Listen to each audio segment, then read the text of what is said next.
Good morning everyone, welcome in education hub. आज की इस वीडियो में हम आपके सामने समास लेकर आए हैं और इस वीडियो में हम आपको समास की परिभाषा, इसमें हम आपको समास और समास की परिभाषा, समास के प्रकार और समास के उदाहरण बताएंगे। सबसे पहले हम देख लेते हैं कि समास किसे कहते हैं। समास दो शब्दों से मिलकर बना है, सम और अस। सम उपसर्ग, इसमें अस धातु में घ प्रत्यय लगकर ये बना है समास। ठीक है, घ प्रत्यय लगकर समास शब्द बना है। ठीक है, समास जिसमें समास का अर्थ होता है संक्षिप्तीकरण, यानी जब दो या दो से अधिक पद मिलकर एक नया शब्द बनाते हैं, उनके बीच जो विभक्ति होती है उसका लुप्त हो जाता है, और जब वो विभक्ति लुप्त हो जाती है तो जो नया शब्द बनता है उसको हम समास कहते हैं। ठीक है, और समास के मुख्य रूप से 6 भेद बताए गए हैं। कौन कौन से हैं वो देख लेते हैं। अव्ययीभाव समास, तत्पुरुष समास, द्वंद्व समास, बहुब्रीहि समास। इसमें जो आपका कर्मधारय समास है और द्विगु समास है, ये तत्पुरुष समास के भेद हैं। वैसे तो 4 भेद होते हैं, लेकिन इन सबको मिलाकर समास के 5 भेद हैं। कौन कौन से हैं? अव्ययीभाव समास, तत्पुरुष समास, कर्मधारय समास, द्विगु समास, द्वंद्व समास और बहुब्रीहि समास। ठीक है, ये समास के 6 भेद हैं। सबसे पहला समास जो आता है वो आता है अव्ययीभाव समास। ठीक है, जिस समास अव्ययीभाव समास की पहचान क्या है, उसकी परिभाषा क्या है वो देख लेते हैं। जिस समास का पहला शब्द अव्यय हो, ठीक है, उसे अव्ययीभाव समास कहते हैं। यानी जिसका पूर्व पद अव्यय होता है, मुख्य होता है और प्रधान होता है। इस समास में पूर्व पद जो है वो अव्यय होता है। समास में सामान्यतः 2 पद होते हैं। इनमें पहले आने वाला पद पूर्व पद यानी, और उसके आने वाला पद उत्तर पद। पद का एक अर्थ बाद में या बाद वाला भी है। ठीक है, तो इसमें अव्ययीभाव समास में क्या होता है, जो पूर्व पद होता है वो प्रधान होता है। जैसे एग्जाम्पल के तौर पर देख लेते हैं हम, यथा नियम। तो यथा जो ये उसका पूर्व पद है यथा, ये अव्यय है, तो ये इससे पता चलता है कि यह अव्ययीभाव समास है। तो यथा नियम का अर्थ क्या है? नियम के अनुसार। यथाक्रम, इसमें जो यथा दिया है ये अव्यय है, इससे पता चलता है कि ये अव्ययीभाव समास है। ये पद अव्यय है, यथा जो है ये अव्यय पद है, इसलिए इसका जो पूर्व पद है वो अव्यय रहेगा। अव्ययीभाव समास का इसकी पहचान जो होती है वो पूर्व पद अव्यय होता है। तो यथाक्रम यानी क्रम के अनुसार। प्रतिक्षण, प्रतिक्षण यानी क्षण क्षण। आजन्म, जन्म पर्यंत। भर पेट, पेट भर। ये बहुत सारे एग्जाम्पल हैं, आप इनको देख सकते हैं। भरसक, शक्ति भर। हर घड़ी, प्रत्येक घड़ी। यथाशक्ति, शक्ति के अनुसार। यथा अनुरूप, अनुरूपता के अनुसार। यवजीवनम, जीवन भर। गली गली, प्रत्येक गली। दिनों दिन, दिन ही दिन में। आमरण, मरण तक। यथा विधि, विधि के अनुसार। आमरण, मरण पर्यंत। आजीवन, जीवन पर्यंत। प्रतिवर्ष, प्रत्येक वर्ष। प्रत्यक्ष, आंखों के सामने। निडर, डर रहित। अनजाने, जाने बिना। बीचों बीच, ठीक बीच में। बेशक, यानी जो पूर्व पद हैं आपके आपने में देगा। बेफायदा, फायदे के बिना। बकायदा, कायदे के अनुसार। निसंदेह, संदेह सहित। रातों रात, रात ही रात में। यानी इसमें इन सभी उदाहरण में आपने देखा कि पूर्व पद जो है उसमें अव्यय है, और आपको इसकी जब ये अव्यय पद पहचान लेंगे तो आप बता सकते हैं कि इसमें अव्ययीभाव समास है। ठीक है, तो अव्यय पद की पहचान क्या है कि जिसका पूर्व पद अव्यय हो वह अव्ययीभाव समास होता है। अगला समास है आपका तत्पुरुष समास। तत्पुरुष समास में इस समास में पहला पद संज्ञा होता है, ठीक है, और दूसरा पद इसका प्रधान होता है। दोनों के बीच कारक चिन्ह लुप्त हो जाते हैं। मैं आपको बता दूं कि जो तत्पुरुष समास है इनमें कारक चिन्हों का प्रयोग होता है। सर्वप्रथम हम देख लेते हैं कि कारक चिन्ह कौन से होते हैं। जो आपका तत्पुरुष समास है उसकी जो पहचान होती है वो कारक चिन्हों के अनुसार होती है। जिन बच्चों को कारक चिन्ह नहीं आते वो यहाँ से देख सकते हैं। कारक चिन्ह, अगर आपको कारक चिन्ह अच्छे से याद हो जाएंगे तो आप तत्पुरुष समास की पहचान भी बहुत आसानी से कर लेंगे। कारक चिन्ह कैसे हैं, जैसे कर्ता ने, वैसे कारक चिन्ह इसमें 8 होते हैं, लेकिन कर्ता और संबंध कारक जो है इन दो कारकों के अंदर नहीं रखा गया है। कारक कितने होते हैं, 6 कारक माने गए हैं, ठीक है। लेकिन वैसे तो 8 हैं, लेकिन माने कितने गए हैं, 6 कारक हैं। कर्ता और संबंध कारकों के उसमें नहीं रखा गया है क्रम में। तो कर्ता का जो आपको उनकी पहचान याद करने के लिए, जैसे कर्ता कारक में क्या आएगा कि किसी कार्य को करने वाला, भाई किसी ने किसी काम को किया तो उसमें क्या आएगा, किसने किया, तो ने आया ना। तो करने वाले ने यानी कर्ता ने, राम ने कोई भी कार्य किया, राम ने पानी पिया, तो उसमें क्या आया, वर्ड ने वर्ड आया। तो आपने कैसे पहचान लिया कि भाई कर्ता कारक है, प्रथमा विभक्ति है, कारक चिन्ह है कर्ता ने, तो इसमें काम करने वाला हो जाएगा। फिर आ जाएगा कर्म कारक, इसकी पहचान क्या है, को, यानी कर्ता ने कर्म को, पहली दूसरी पहचान इसकी क्या है, कर्म को।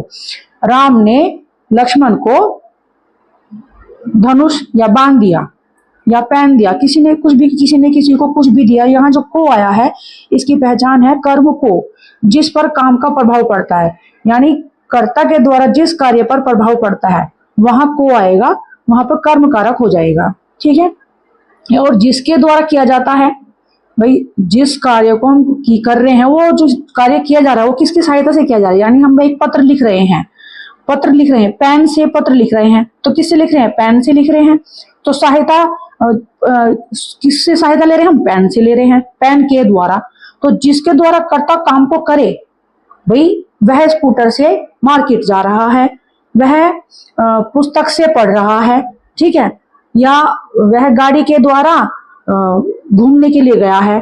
तो मतलब कुछ भी, जैसे से या के द्वारा आप यह पहचान कर सकते हैं कि किसी भी कार्य को जिससे आप कर रहे हैं या जिसके द्वारा कर रहे हैं, यानी जिसके द्वारा कर्ता काम करता है सहायता लेकर, उसमें करण कारक आता है, ठीक है, उसमें तृतीय विभक्ति आती है करण में।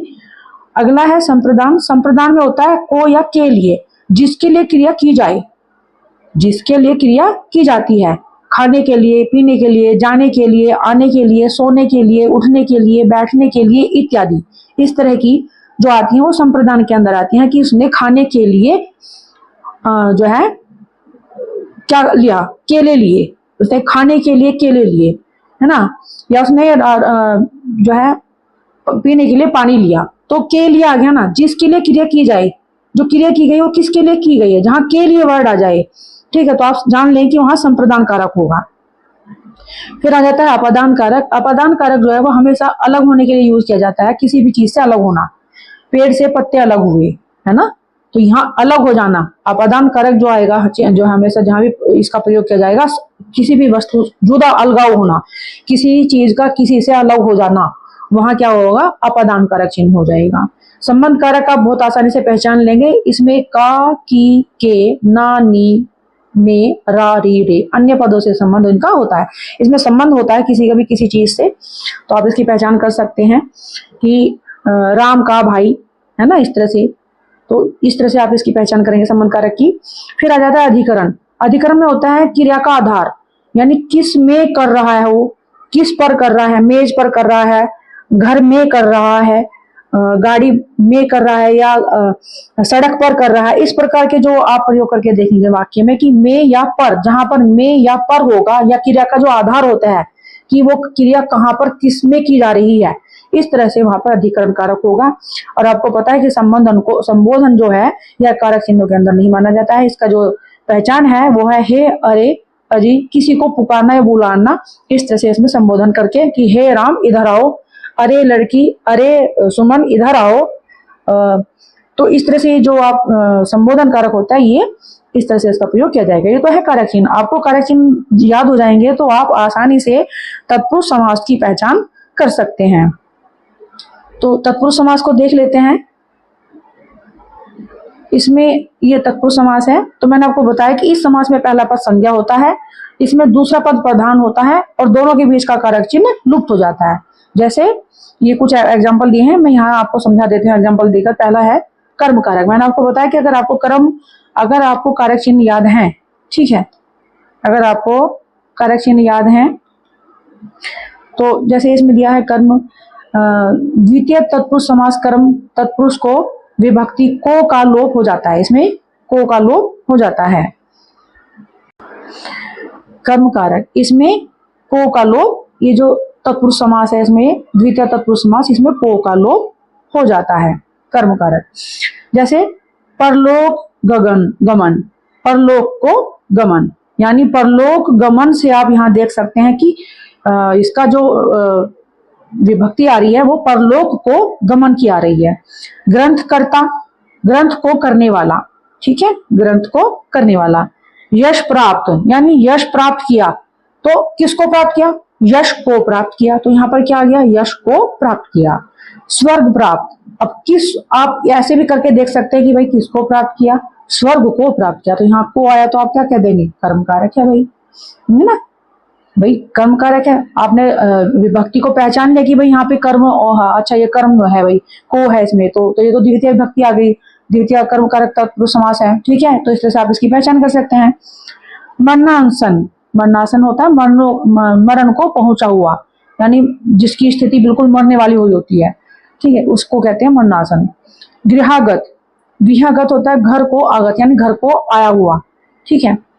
आता आशातीत, आशा को लांघ कर गया हुआ, ठीक है।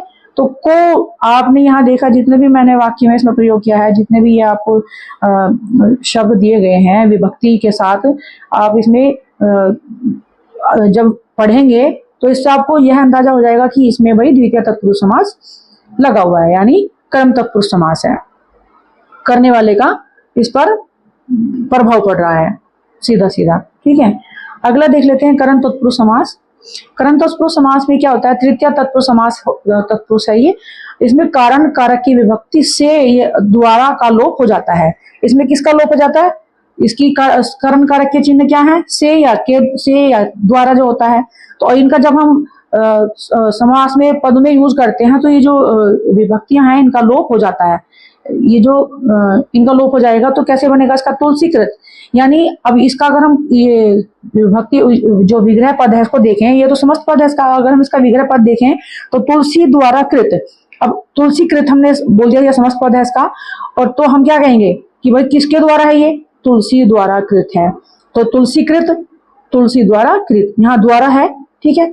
वज्रहत, व्रज से हत, भाई किससे मारा गया, किससे किया गया उसका जो हत्या की गई है, तो व्रज से हत, तो यहाँ से आ रहा ना, किसकी सहायता से किया गया, ठीक है, तो व्रज से किया गया, तो यहाँ इसमें से लगाने से पता चल रहा है कि ये जो है आपका तृतीय तत्पुरुष समास है। तुलसी रचित, तो किसके द्वारा रचित है? भाई ये समस्त पद है और ये विग्रह पद है इसका, तो आप तुलसी द्वारा रचित, अब इसको हम कैसे कहेंगे अगर हम इसका समस्त पद यूज करें?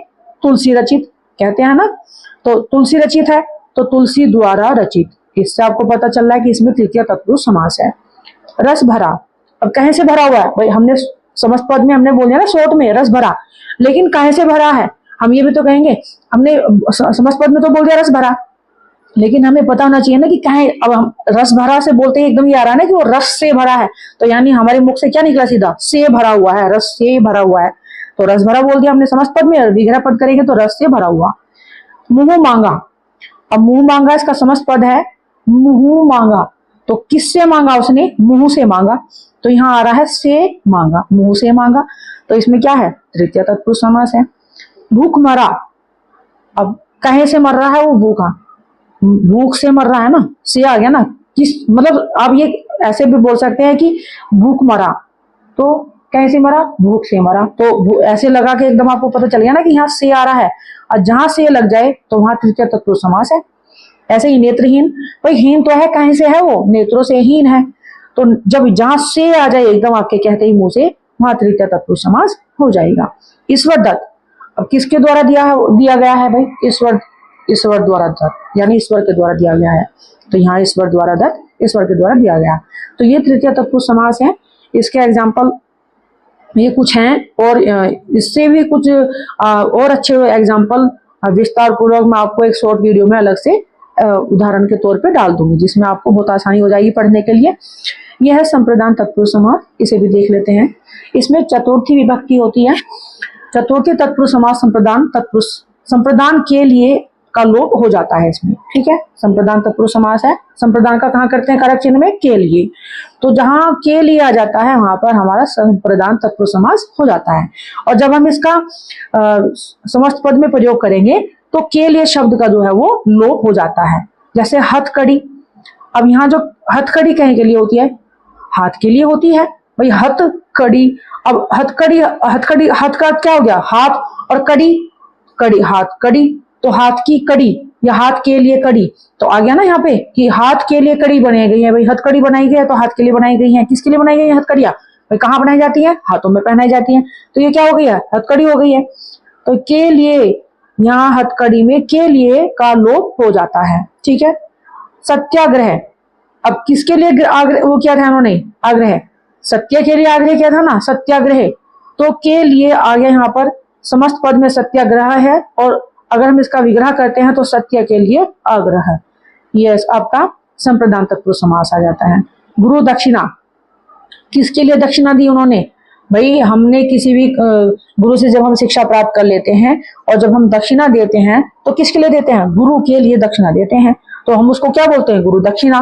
तो के लिए आया ना, तो के लिए शब्द का यहाँ पर लोप हो जाता है, तो गुरु दक्षिणा यानी गुरु के लिए दक्षिणा। रण निमंत्रण, अब हमने किसी को, अब इसमें रण निमंत्रण का मतलब है कि हमने किसी को युद्ध के लिए, लड़ने के लिए पुकारा, ठीक है। तो किसके लिए पुकारा, रण के लिए पुकारा। अब के लिए है ना, तो के लिए का लोप हो गया यहाँ पर, तो क्या हुआ, रण निमंत्रण, समस्त पद बना रण निमंत्रण, और इसका विभक्ति रूप क्या बन जाएगा, रण के लिए निमंत्रण। तो इसकी आप बहुत आसानी से पहचान है, रण निमंत्रण, रण के लिए निमंत्रण। युद्ध भूमि, अब युद्ध भूमि का हमने बोला किसके लिए, ये भूमि युद्ध के लिए है, भाई युद्ध भूमि है। कृषि भूमि कहीं के लिए होती है, खेती के लिए भूमि। युद्ध भूमि कहीं के लिए होती है, भाई युद्ध लगा है ना शुरू में, तो युद्ध हो गया, तो युद्ध के लिए भूमि। अब कृषि भूमि है तो कृषि क्या होता है, किसान जब खेती करता है कहाँ करते हैं, खेतों में करते हैं, तो कृषि खेती क्यों बोलते हैं, तो इसलिए तो बोलते हैं कि कृषि के लिए, ठीक है। तो युद्ध भूमि, युद्ध के लिए भूमि। हवन सामग्री, तो अब हवन सामग्री किसके लिए, भाई सामग्री किसके लिए लाए, हम हवन के लिए लाए हैं। तो जहां के लिए आ गया, अब यहाँ पर इसमें क्या है, समस्त पद में के लिए का लोप हो गया, हवन के लिए सामग्री। ऐसे ही पाठशाला, अब शाला, पाठशाला बोलते हैं जहां हम पढ़ने के लिए जाते हैं, ज्ञान प्राप्त करने के लिए जाते हैं। गुरु अपने शिष्यों को ज्ञान प्रदान करते हैं और शिष्य अपने गुरु से ज्ञान को प्राप्त करते हैं, वो पाठशाला होती है। तो पाठशाला, पाठ के लिए शाला, यानी पढ़ने के लिए जो पाठशाला बनाई गई है उसको हम पाठशाला बोलते हैं, ठीक है।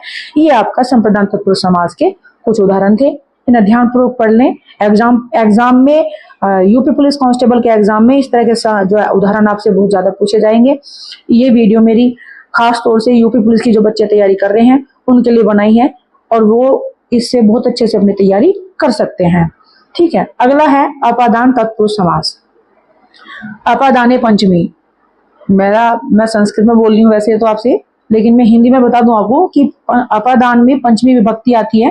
पंचमी तत्पुरुष समास, समास अपादान तत्पुरुष, अपादान कारक की विभक्ति से का लोप हो जाता है, ठीक है। अलग होने पर प्रयोग होने वाले से द्वारा की जाती है, इसमें ये इसकी परिभाषा है। इसको देख लेते हैं, इसके कुछ उदाहरण समस्त पद और इनके विग्रह रूप देख लेते हैं। जन्मांध, यानी जन्मांध का मतलब होता है कि जन्म से वो अंधा है, कब से है, जन्म से है, ठीक है। यहाँ आपने इसमें एक चीज देखी होगी कि अपादान कारक की विभक्ति से का लोप हो जाता है, ठीक है। अपादान कारक की पहचान अलग होने पर प्रयोग होने वाले से द्वारा की जाती है, ठीक है। अब यहाँ पर क्या है, जन्मांध, जन्म से अंधा है, तो कब से अंधा है वो, जन्म से अंधा है। अब यहाँ अलग होने के लिए नहीं हो रहा है, यहाँ उसकी ये बताई जा रही है उसकी कि भाई वो जन्म से अंधा है, ठीक है। फिर पदच्युत, पद से च्युत, ठीक है। आकाशवाणी, आकाश से आगतवाणी। देश निर्वासित, देश से निकाला गया। अब देश निर्वासित कहाँ से निकाला है उसको, देश कहाँ से निकाला हुआ है, देश से। निर्वासित का क्या होता है, निकाला गया है, कहाँ से? देश से। तो ये जो से शब्द है इसका लोप हो जाता है, ठीक है। तो देश निर्वासित, देश से निकाला गया। ऐसे ही ईश्वर विमुख, अब विमुख है वो किससे? ईश्वर से। तो यहाँ से शब्द का लोप हुआ, ईश्वर विमुख। तो यहाँ इसका क्या रूप बन जाएगा विग्रह होने पर? ईश्वर से विमुख। विद्याहीन, अब विद्याहीन, अब वो हीन है, यानी उसके पास, हीन का अर्थ होता है जिसके पास जो चीज नहीं होती, हम उसको किसी वस्तु से जिसकी चाह वो ना हो, उससे रहित हो, तो वो हीन शब्द हो जाता है। तो विद्या से हीन, अब विद्या से हीन, यहाँ किससे हीन है वो? विद्या से। तो यहाँ से शब्द का, से विभक्ति का लोप हो जाता है, इसलिए यहाँ विद्याहीन, विद्या से हीन। भयभीत, अब भयभीत है भाई, वो किससे भीत है? डरा हुआ है, किससे? भय से। भय से भीत, भीत कर क्या? डरा हुआ। और भय, भाई किसी भयानक चीज से हम अचंभित हो जाना, किसी चीज से डर जाना, भयभीत हो जाना। तो कहीं से भयभीत हो रहा? किससे भीत हो रहा? वो भय से। तो क्या जाएगा यहाँ पे? से का लोप हो गया है, और भयभीत का जो विभक्ति का जो विग्रह रूप बनेगा वो भय से भीत बनेगा, ठीक है। ये इसके उदाहरण थे। अगला देख लेते हैं संबंध तत्पुरुष समास। संबंध तत्पुरुष समास को षष्ठी विभक्ति में आता है संबंध तत्पुरुष समास, जिसके पहचान का, की, के होती है। मैंने आपको बताया था का, के, की होती है, संबंध होता है इसमें, और इसमें का, के, की का लोप हो जाता है, ठीक है। इसमें देखते हैं कि जैसे देशवासी, कहाँ के वासी हैं वे? अब हम कहते हैं ना कि गांव वासी, गांव निवासी, भाई कहाँ के निवासी हैं? वे गांव के निवासी हैं। ऐसे ही देशवासी है, कहाँ के वासी हैं? देश के वासी हैं। तो ये जो का है इसका लोप हो जाता है। इसका कहाँ प्रयोग हुआ है? षष्ठी विभक्ति संबंध, जहाँ पे का, के, की, रा, रे, री, ना, ने, नी होता है ना, ये सब संबंध तत्पुरुष समास के अंतर्गत आते हैं। आप कारक चिन्ह याद कर लेंगे तो आपको बहुत आसानी से एग्जाम्पल ढूंढने में आसानी हो जाएगी। ऐसी राजमाता, कहाँ की राजमाता है? किसकी माता है? राजा की माता है। तो की का यहाँ पर, अब यहाँ पर की आ गया, यहाँ का था, यहाँ की आ गया। ऐसे ही के का भी एग्जाम्पल आएंगे, जैसे ये आ गया पराधीन, दूसरे के अधीन। परा का अर्थ होता है दूसरा, और अधीन जब इसका विच्छेद करते हैं तो अधीन हो जाता है, पराधीन, पर अधीन यानी दूसरे के अधीन हो जाना। तो यहाँ जो इसका विग्रह रूप है दूसरे के अधीन, पर के अधीन यानी दूसरे के अधीन हो जाना, पराधीन, ठीक है। इसका जो समस्त पद बनेगा पराधीन है, और विग्रह रूप बन जाएगा इसका दूसरे के अधीन। जल धारा, जल किसकी धारा है? ये जल की धारा है। तो की का यहाँ पर समस्त पद में की का लोप हो जाता है, और विग्रह करने पर यहाँ पर की लग जाता है। राजसभा, ये सभा है कहाँ की? राजा की सभा है। राजा, राज शब्द लगाना, राजसभा, तो किसकी सभा है? राजा की। अब यहाँ पर की जो है इसका लोप हो जाने से यहाँ क्या है? समस्त पद राजसभा बना है, ठीक है। ऐसे ही राष्ट्रपति, अब राष्ट्र का पति यानी प्रमुख होना है ना। हम जैसे हमारे देश की जो राष्ट्रपति हैं तो वही तो है ये द्रौपदी मुर्मू, है ना। तो इसी तरह से राष्ट्र की जो पूरे राष्ट्र का जो राष्ट्रपति होता है वो राष्ट्रपति होता है।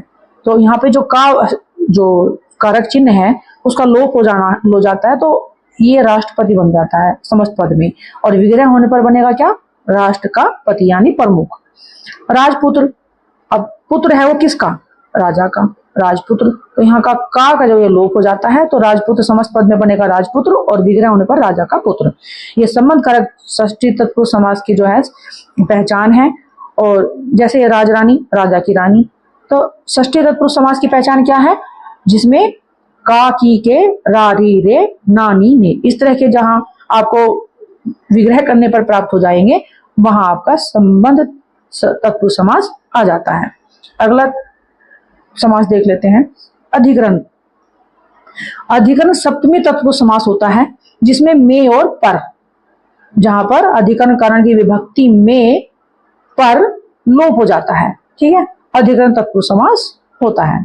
उदाहरण देख लेते हैं। कला निपुण, अब वो निपुण तो है लेकिन किस चीज में है? मैंने कहा ना ये समस्त पद है। अगर आप समस्त पद को विग्रह करके देख लेंगे कि निपुण, कला में निपुण, तो आपने ऑटोमेटिकली ये आपने बताया कि वो किस में निपुण है? कला में निपुण। आपने में प्रयोग कर लिया में का, तो आप समझ गए कि ये कौन सा है? अधिकरण तत्पुरुष समास है, ठीक है भाई।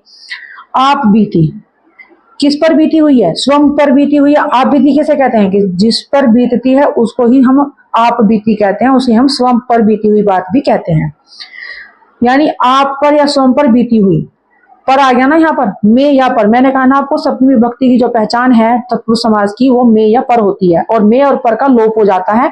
समस्त पद में आपको में और पर नहीं मिलेगा, लेकिन अगर आप इसका विग्रह करेंगे तो आपको में और पर जब विग्रह करेंगे तो आपको मिल जाएगा। आप बीती, किस पर बीती है? आप पर बीती है, यानी स्वयं पर बीती है, तो पर आ गया ना। और पर किसकी पहचान है? अधिकरण सप्तमी तत्पुरुष समास की। और अधिकरण किसे कहते हैं? सप्तमी तत्पुरुष समास में आता है। ठीक है, अधिकरण में और पर।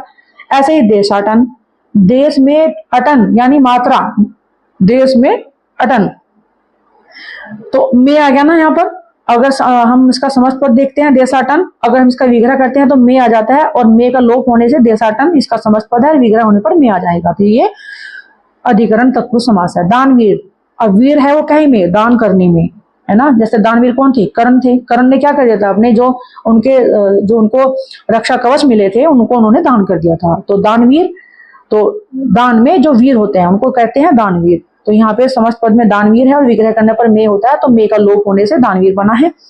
आत्मविश्वास, अब हमें किस पर विश्वास है? आत्मा पर विश्वास है ना, स्वयं की आत्मा पर विश्वास है, तो यहाँ पर आ गया। अब पर का जब पर का लोप हो जाएगा समस्त पद में तो क्या बनेगा? आत्मविश्वास। और जब हम इसका विग्रह रूप करते हैं तो क्या बनेगा? आत्मा पर विश्वास। ऐसे ही विद्या प्रवीण, विद्या में प्रवीण, किसी भी चीज में आप निपुण हैं, प्रवीण है, सक्सेस है, सफल है, आपको वो चीज करनी आती है, तो आप उसमें क्या है? निपुण है, प्रवीण है। ठीक है, तो वहां में है, तो विद्या में प्रवीण, तो विद्या प्रवीण समस्त पद है और विग्रह करने पर इसमें में आता है, और में का लोप होने पर यह अधिकरण तत्पुरुष समास बनता है। ऐसे ही ग्रामवास, ग्रामवास यानी वास कौन करता है? कहाँ करते हैं हम? ग्राम में। ग्राम का अर्थ होता है गांव, तो ग्राम में वास करने वाले ग्रामवास होता है। ठीक है, तो यहाँ पे समस्त पद में ग्रामवास और विग्रह करने पर में हमें प्राप्त होता है। में का सप्तमी तत्पुरुष समास में लोप हो जाता है। कुल श्रेष्ठ, अब श्रेष्ठ है वो किस में? कुल में आ गया ना ऑटोमेटिकली जब हम इसको पढ़ रहे हैं कि श्रेष्ठ है किस में? वो कुल में। तो में आने से यहाँ पर समस्त पद में कुल श्रेष्ठ और विग्रह करने पर कुल में श्रेष्ठ, यहाँ पर सप्तमी तत्पुरुष समास है। ठीक है, कार्य कुशल, अब कुशल है वो किस में? कार्य करने में। मैंने आपसे बताया ना कि किसी भी कार्य में कुशल है तो उसमें में आ गया, तो में का जब लोप होता है तो उसका हम समस्त पद बनाएंगे कार्य कुशल। ठीक है, ये आपका अधिकरण तत्पुरुष समास था। अगला है, ये तो आपका नया तत्पुरुष समास आपका जो था ये कंप्लीट हो गया है। आगे इसमें आता है फिर कर्मधारय समास। कर्मधारय समास, जिस समास में एक पद उपमेय या विशेषण हो और दूसरा पद उपमान या विशेष्य हो, उसे कर्मधारय समास कहते हैं। कर्मधारय समास के दो भेद होते हैं, कौन सा देख लीजिए। एक तो विशेषण विशेष्य कर्मधारय और उपमान उपमेय कर्मधारय। ठीक है, जिसमें विशेषण विशेष्य कर्मधारय, विशेषण विशेष्य की होती है और जिसमें उपमान उपमेय की प्रधानता होती है, वहां कर्मधारय समास होता है। कर्मधारय समास के उदाहरण देख लेते हैं, जैसे गुरुदेव, गुरु रूपी देव। और यहाँ इसमें आपको जो बताया कि गुरु रूपी देव, इसमें उपमान और उपमेय एक रूप हो जाने के कारण रूपक कर्मधारय समास हो जाता है। ठीक है, तो गुरु रूपी देव, तो इनकी जो संभावना वो जो की गई है कि भाई गुरु को किस रूप में माना गया? देव के रूप में, तो गुरुदेव, तो यहाँ पर क्या हो गया? कर्मधारय समास हो जाएगा। ऐसे ही महारानी, महान है जो रानी, अब इसमें इनकी किसमें वो की गई है कि महान है जो रानी, तो है जो, महान है जो रानी कौन है? महारानी है। ऐसे ही कुबुद्धि, बुद्धि जिसकी, ऐसे ही जन्मांतर हो जाएगा। कर पल्लव, पल्लव रूपी, यहाँ पे भी वही चीज आ जाएगी कि जहाँ उपमान और उपमेय एक रूप हो जाते हैं वहां पर कर्मधारय समास हो जाएगा। बुद्धि बल, बुद्धि रूपी बल, बुद्धि रूपी बल। नरसिंह, सिंह के समान, यहाँ पर क्या की गई? उपमान। इसमें क्या किया कि किसके समान किया गया? संभावना की जो इसमें बताया के समान है ना, किसके समान है, तो इसमें पूर्व पद जो है वो उपमान हो जाएगा। किसमें उपमा की गई है? नर की, सिंह के समान की गई है, तो यहाँ क्या हो जाएगा? कर्मधारय समास हो जाएगा कि भाई सिंह के समान है जो नर, कौन है? नरसिंह है, तो उनकी उपमा किसमें की गई है? सिंह के समान की गई है। ठीक है, दही बड़ा, दही में डूबा हुआ बड़ा, है ना। पंचक्की, पानी से चलने वाली चक्की। पर्णशाला, पर्ण पत्तों से निर्मित शाला। ठीक है, अगला देख लेते हैं। नीलकमल, नीलकमल नीला कपड़ा, नीलकमल नीला कपड़ा, देख लेते हैं इसको क्या है इसका, मैं कंफ्यूज हूँ अभी इसको देख के। ये नीला कपड़ा नहीं होगा, नील कमल है। ठीक है, ये गलत लिखा है इसमें, नील कमल। ओके, सिंहनाद, सिंह के नाद के समान स्वर जिसका, के समान आ गया ना यहाँ पर, तो इसमें संभावना किसकी गई है, सिंह के नाद के समान की गई है। किसमें संभावना की गई है, इसकी तुलना किससे की गई है, सिंह के नाद के समान की गई है, नाद की जो स्वर की। तो यहाँ पर क्या हो जाएगा, कर्मधारय समास आ जाएगा। काला पानी, काला है जो पानी, ठीक है, फिर से इसमें वो आ गई ना, इसकी विशेषता बताई जाएगी कि के समान है, काला है जो पानी, ठीक है, तो यहाँ पर कर्मधारय समास आ जाएगा। भवसागर, भवरूपी सागर, जहाँ पर बहुरूपी सागर आ जाएगा वहां पर क्या है, उपमान और उपमेय क्या हो जाएंगे वे, रूपक कर्मधारय समास में आ जाएंगे। कर कमल, कल के समान, कमल के समान कर, यहाँ पे फिर से संभावना की गई है, कमल के समान है, ठीक है, तो इसमें क्या आ जाएगा, के समान है जो, तो के समान में क्या आ जाएगा, उपमान, जो पूर्व पद में उपमान संभावना की जाए, उपमान की संभावना की जाती है, वहां पर कर्मधारय समास हो जाएगा। वज्र देह, वज्र के समान है देह जिसकी, ठीक है, कह दिया के समान आ जाए ना जहाँ पर, तो वहां पर क्या हो जाएगा, कर्मधारय समास हो जाएगा। कौन सा, जिसमें पूर्व पद उपमान में होता है। फिर आ जाएगा सद्गुण, महाविद्यालय, महान है जो विद्यालय, है ना, तो यहाँ पे भी इसमें इसकी उपमेय में इसकी जो है पूर्व पद को किसमें किया गया, उपमानवाचक माना गया, तुलना, उपमान में तुलना की गई है उसकी। सद्गुण, सद है जो जिसके गुण, सद्गुण है ना, ऐसे ही सज्जन, जो व्यक्ति सज्जन है, सत है अच्छा है जो जन, सज्जन, तो इसमें क्या हुआ, कर्मधारय समास होगा। फिर है द्विगु समास। अब द्विगु समास जो है वो संख्यावाचक होता है। इसकी जो पहचान है, सबसे आसान तरीका इसकी पहचान करने की कि जिस समास में पहला पद संख्यावाचक हो, यानी गिनती को बताने वाला हो, और अंतिम पद उसका संज्ञा हो, वह द्विगु समास होता है। कैसे, त्रिफला, तीन फलों का समूह क्या होता है, त्रिफला कहते हैं उसको। ऐसे ही नवनिधि, नौ निधियों का समाहार, है ना। पंचतंत्र, पंचतंत्रों का समाहार। दुराहा, दुराहों का समाहार। त्रिफला ये हो गया, यहाँ तक हो चुका हमारा। द्विगु, दो गुणों का समाहार। चौमासा, चार मासों का समाहार, ठीक है। सतसई, 700 दोहों का समूह। पंसेरी, 5 शेरों का समूह। अष्टाध्यायी, 8 अध्यायों का समूह। सप्ताह, 7 दिनों का समूह। नवग्रह, 9 ग्रहों का समूह। ये क्या है आपके, इसके एग्जाम्पल, इसके द्विगु समास के। और एग्जाम्पल भी देख लेते हैं इसके। चौराहा हो चुका है। चौराहा जैसे 4 राहों का समाहार, 4 रास्तों का समाहार जो होता है उसे कहते हैं चौराहा। अठन्नी, 8 आनों का समूह, यानी जो 8 आनों का समूह है उसे क्या कहते हैं, अठन्नी कहते हैं। चौवन्नी, 4 आनों का समूह, ठीक है, 4 आनों का समूह, उसे क्या कहते हैं, हम चौवन्नी कहते हैं। त्रिलोक, 3 लोकों का समाहार। त्रिलोक बोलते हैं ना, 3 लोकों का समाहार। तो आपको ये ध्यान रखना है कि जब आपको द्विगु समास की पहचान करनी है, तो जो पहला जो आपका शब्द होगा वो समास का, वो आपका अंक, जैसे ये चौराहा है, अठन्नी है, चवन्नी है, त्रिलोक है, चतुष्पति है। चतुष्पति 4 पदों का समाहार, ठीक है। संख्यावाचक होगा पहला पद। दोपहर, 2 पहरों का समाहार, ठीक है। त्रिवेणी, 3 वेणियों यानी 3 नदियों का समाहार, ठीक है। सप्तर्षि, 7 ऋषियों का समूह। त्रिभुवन, 3 भुवन यानी 3 लोकों का समूह, त्रिभुवन। अष्टसिद्धि, 8 सिद्धियों का समाहार। षड रस, 6 रसों का समाहार। ये आपके द्विगु समास की पहचान है कि पहला पद जो होगा आपका संख्यावाचक होगा। अगला समास है हमारा द्वंद्व समास। द्वंद्व समास में क्या होता है, जिस समास में दोनों पद प्रधान हो, है ना, दोनों पद प्रधान हो और दोनों पद संज्ञा और उसका समूह होता है।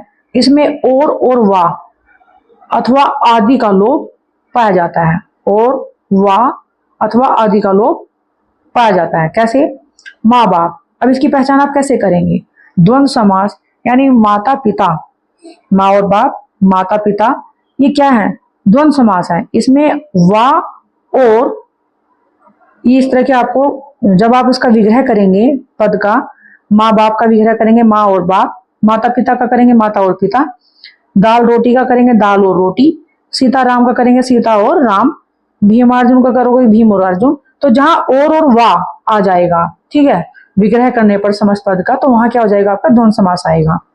द्वंद्व समास के एग्जांपल और भी देख लेते हैं। जैसे ये हो गया है, माँ बाप का हो गया माँ और बाप, ठीक है। माता पिता, माता और पिता। दाल रोटी, दाल और रोटी। सीता राम, सीता और राम। भीम अर्जुन, भीम और अर्जुन। गंगा यमुना, गंगा और यमुना। अन्न जल, अन्न और जल। राजा रानी, राजा और रानी। जात कुजात, जात या कुजात। और या, जहां पर भी आपको विग्रह करने पर और या वा होंगे वहां पर क्या होगा आपका द्वंद्व समास होगा, ठीक है। आटा दाल, आटा और दाल। दाल भात, दाल और भात। इसी प्रकार से और भी उदाहरण देख लेते हैं। जैसे तन मन, तन और मन, है ना, तन मन कहते हैं ना, तो तन और मन, यहाँ पर और आ गया। भला बुरा, भला और बुरा, तो यहाँ पर भी और आया है। दो चार, दो और चार, ठीक है। आशा निराशा, आशा और निराशा। नर्म नर्म, नर्म और नर्म। वेद पुराण, वेद और पुराण। पाप पुण्य, पाप और पुण्य। सुख दुख, सुख और दुख। आमद रफ्त, आमद और रफ्त यानी आना और जाना, ठीक है। नदी नाले, नदी और नाले। आबो हवा, आब यानी पानी और हवा, ठीक है। जब हम इनको विग्रह करेंगे तो और वाह इस तरह के आपको समस्त पद का विग्रह करने पर और वाह मिलेंगे, तो वहां पर क्या होगा, आपका द्वंद समास होगा।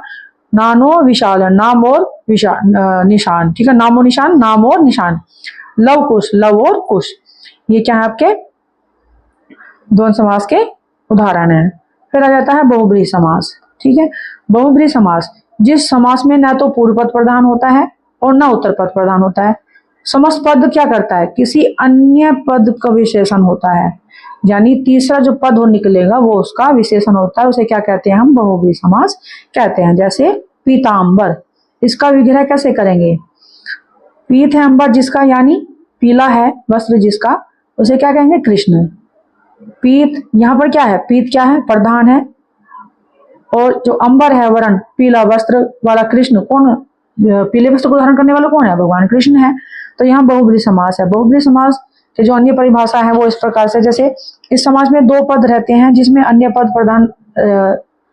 की प्रधानता रहती है इसमें, यानी समासिक पद अर्थ इनमें भिन्न होता है। जैसे दशानन, इनमें दो पद हैं, दस और आनंद, ठीक है। इसमें पहला पद विशेषण है और दूसरा संज्ञा है, यानी उसकी विशेषता बता रहा है वो उसको, विशेषण की, संज्ञा की, कि जिसके 10 सिर हैं, किसके हैं, रावण के हैं। तो अतः इसे कर्मधारय समास होना चाहिए था, लेकिन बहुब्रीहि में दशानन का विशेष अर्थ 10 मुख धारण करने वाले रावण का आ रहा है, तो इसलिए यहाँ पर क्या हो जाएगा, ये बहुब्रीहि समास हो जाएगा। अब बहुब्रीहि समास के कुछ उदाहरण देख लेते हैं। जैसे नकटा, है ना, नाक कटी है जिसकी, ठीक है। अब नकटा है, नाक कटी है जिसकी। अब इसमें कुछ एग्जाम्पल मैं आपको अलग से भी बताऊंगी, ठीक है, बहुब्रीहि समास के। पीतांबर, पीतांबर मैंने आपको पीछे बताया था। महात्मा, महान है आत्मा जिसकी, ठीक है। मतलब इसमें आपको इस तरह का विग्रह करने पर जो आपको प्राप्त होगा, अन्य अर्थ प्राप्त होगा, वो आपका बहुब्रीहि समास होगा। धूमुआ, मुंह में दूध है जिसके, यानी छोटा बालक कहेंगे यहाँ पर हम इसको। मृग नहीं, मृग के समान नयन है जिसके, यानी स्त्री। त्रिबुद्धि, तीव्र बुद्धि, यानी तीव्र है बुद्धि जिसकी, ठीक है। निर्दयी, नहीं है दया जिसमें, कठोर, यानी जो भी होगा यहाँ पे। नीलकंठ, नील है कंठ जिसका, किसका है नीलकंठ, शिव का है, क्योंकि उन्होंने विष को धारण किया था।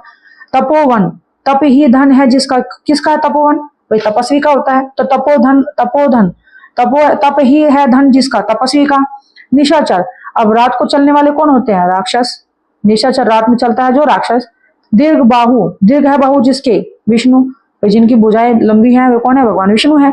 गिरिधर, गिरि पर्वत को धारण करने वाला, यानी जो गोवर्धन पर्वत को धारण करने वाले कौन थे, भगवान कृष्ण थे। त्रिलोचन, तीन ही लोचन जिसके, यानी किसके हैं, त्रिनेत्र, भगवान शिव के, ठीक है। तो ये उनके कुछ उदाहरण है। जैसे दशानन मैंने आपको बताया था, 10 मुख, 10 है मुख जिनके, रावण, ठीक है।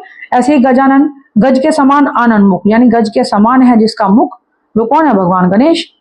12 सिंगा, 12 है सिंह जिसके, है ना। उदार हृदय, उदार है हृदय जिसका। पतझड़, झड़ जाते हैं पत्ते जिसमें, पतझड़ ऋतु है, ठीक है। कन फटा, कान है फटा जिसका। अल्प बुद्धि, अल्प है बुद्धि जिसकी, मंद बुद्धि है कुछ भी। बड़ बोला, बड़े बोल बोलने वाला, बड़ बोला। कुरूप, कुत्सित बुरा है रूप जिसका। अजात शत्रु, नहीं पैदा हुआ शत्रु जिसका। चक्रधर, चक्र को कौन धारण करने वाले हैं, भगवान कृष्ण है, चक्रधर है। चतुर्भुज, 4 भुजाएं हैं जिसकी, कौन है, भगवान विष्णु है। श्वेतांबर, श्वेत है अंबर वस्त्र जिसके, अर्थात सरस्वती। श्वेतांबर, श्वेत वस्त्र कौन धारण करती है, मां सरस्वती करती है। शुभ वस्त्र, शुभ्र वस्त्र है जिसके, ठीक है। कुछ एग्जांपल और देख लेते हैं अभी। चतुर्भुज, अब 4 भुजाएं हैं जिसकी, किसकी भुजाएं हैं, भगवान विष्णु की, ठीक है। फिर है श्वेतांबर, श्वेतांबर वस्त्र जिसका अर्थात सरस्वती, ये हो गया है।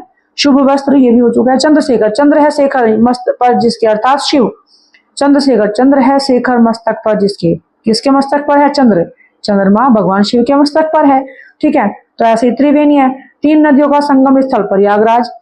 चतुर्भुज, 4 हैं भुजा जिसके भगवान ब्रह्मा।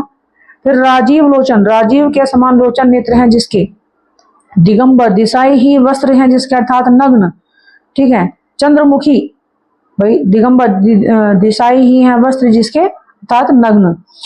चंद्रमुखी, चंद्र के समान मुख जिसका स्त्री। सुमुखी, सुंदर है मुख जिसका स्त्री, है ना। अजानु बहु, अजान घुटनों तक लंबी है भुजाएं जिनकी। ये इसके एग्जाम्पल हैं। कुछ एग्जाम्पल और भी हैं अच्छे अच्छे, मैं आपको वैसे ही बोलकर बता दूंगी। जैसे लंबोदर, लंबा है उदर किसका, लंबोदर, लंबोदर किसका है, भगवान गणेश जी का। किसका है लंबोदर, भगवान गणेश जी का, गणेश जी, ठीक है। नोट पैड लेना पड़ेगा मुझे, कोई नहीं। ये समास है, तो मैं आपको कुछ एग्जांपल यहीं पे दे देती हूँ बहुब्रीहि समास के कि कौन कौन से हैं। जैसे श्वेतांबर हो गया, दामोदर, दाम उदम यस्य से, अर्थात दामोदर, रस्सी है उधर पर जिसके, किसके उधर पर रस्सी है, दामोदर श्री कृष्ण के, है ना। कैसे दशानन रावण हो गया। चतुर दिगंबर भगवान शिव हो गए। महाशय सभी सभ्य व्यक्ति जो होता है। यशोधन यानी राजा होता है। और नीलांबर, नीलांबर कौन है, नीलम अंबर यस्य है यानी बलराम, ठीक है। फिर नीलकंठ, नीलकंठ किसका, गजानन का भी हो गया है। इस तरह से बहुत सारे उदाहरण है, मैं आपको बाद में भी इसको आगे डिटेल में दे दूंगी। इस प्रकार से हमने आज इस वीडियो में समास पढ़े हैं।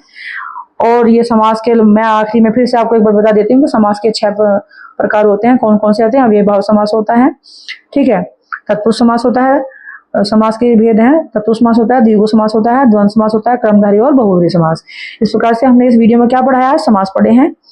और जो यूपी पुलिस की तैयारी कर रहे हैं या टीजीटी हिंदी संस्कृत हिंदी की कर रहे हैं या पीजीटी की कर रहे हैं, उसमें जो या किसी भी अन्य एग्जाम की जो भी बच्चे तैयारी कर रहे हैं, और उसमें हिंदी में जो समास पूछे जाएंगे उससे रिलेटेड यह वीडियो मैंने बनाई थी।